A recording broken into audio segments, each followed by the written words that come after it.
What's going on, guys? My name's Psutka, and today...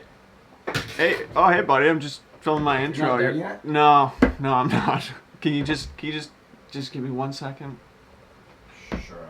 I'll see you in a bit, I guess. Yeah, okay. What's going on, guys? Like I said, my name's Psutka, and today I've got Baris Alkis with me in Toronto, and we're doing the top 5 beginner tips for urban photographers. Let's go. Let's go.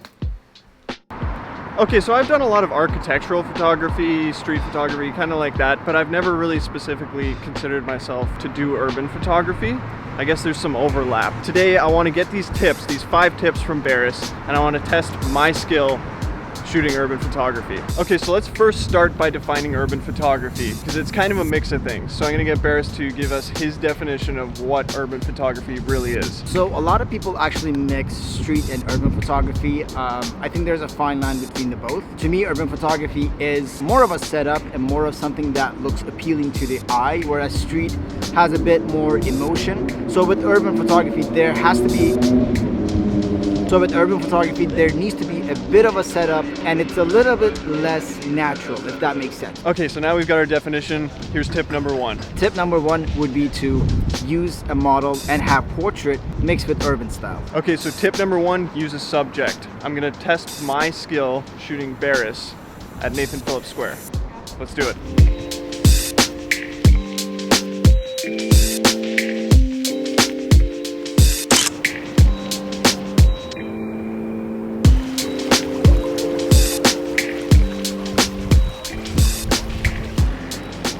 Okay, so first shot's done. I gotta say I was a little out of my comfort zone. I'm more used to shooting architecture and landscapes than I am actual subjects, but that's what this whole thing's about, getting out of your comfort zone and learning something new. Okay, on to tip number 2. What do you got for us, Baris? As for my second tip, I'm gonna say to incorporate fashion into street. Like, product photography is pretty boring, and when you think of photography, you think about like commercial product photography.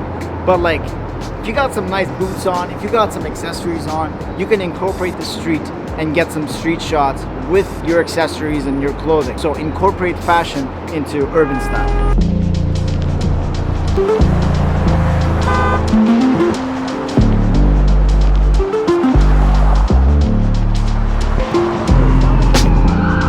Welcome to downtown Toronto. Always something going on. Okay, so found this cool alleyway. It's kind of interesting. It's got like a brand new building versus a very old wall.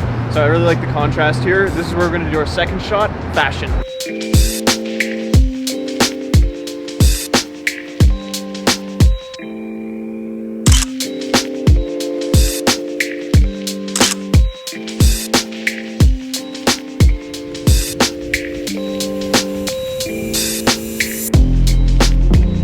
Baris whips out his camera and switches it to manual mode to get the CN Tower with these beautiful clouds coming over it, and within 5 seconds all the clouds were gone. Alright, on to tip number 3.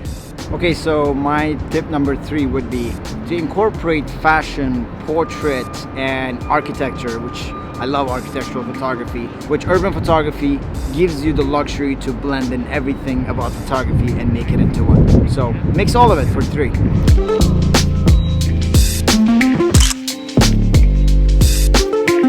Okay, so tip number 3, which was blend everything together, felt a bit more normal to me. I was using the architecture and the landscape that I had to work with and using Baris as my subject, but a little bit more natural. Trying to get like straight push-through shots and I don't have the one wheel. I feel like a beginner. Is this what everyone does? You need a gimbal, sir. It's beginning to rain, dare I say, hashtag moody. Yes. Oh god. Alright, so we're moving to a different location for our 4th tip. See you there. Okay, so tip number 4 would be to use zoom lenses. A lot of people say to use prime lenses. I personally, for my own personal style, for my personal choice, I use zoom lenses. I feel like it gives me more freedom because I love zooming into stuff and I love zooming out of stuff and getting those wide shots. I feel like using the right zoom lens, which happens to be an 1835 1.8 Sigma. I love this lens, my baby. I feel like using a zoom lens gives you all the freedom that you need to shoot urban.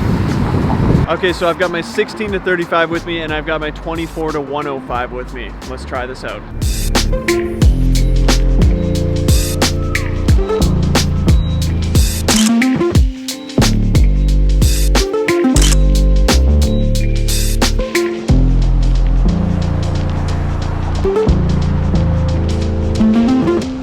Okay, tip number 5. Okay, so the last tip would be to don't settle for bad weather.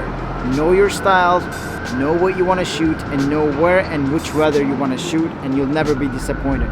Like for instance, we're supposed to do this shoot on another day when it was sunny, and we kind of said, no, let's just do it on a day that fits both of our styles, which is a lot darker and moodier of a day. So we chose a darker day. So make sure to not settle for sunny or too dark of a weather if it's not your style, and that's it. Okay, so this tip isn't necessarily a technical tip. So what I'm gonna do is kind of use the weather to my advantage to shoot something that would otherwise be very tricky to shoot. So we're gonna do a look-up style shot, architectural look-up. And because we've got this overcast day, the highlights aren't gonna be blown out. I'll be able to expose for the sky instead of having it way too bright and just blown out.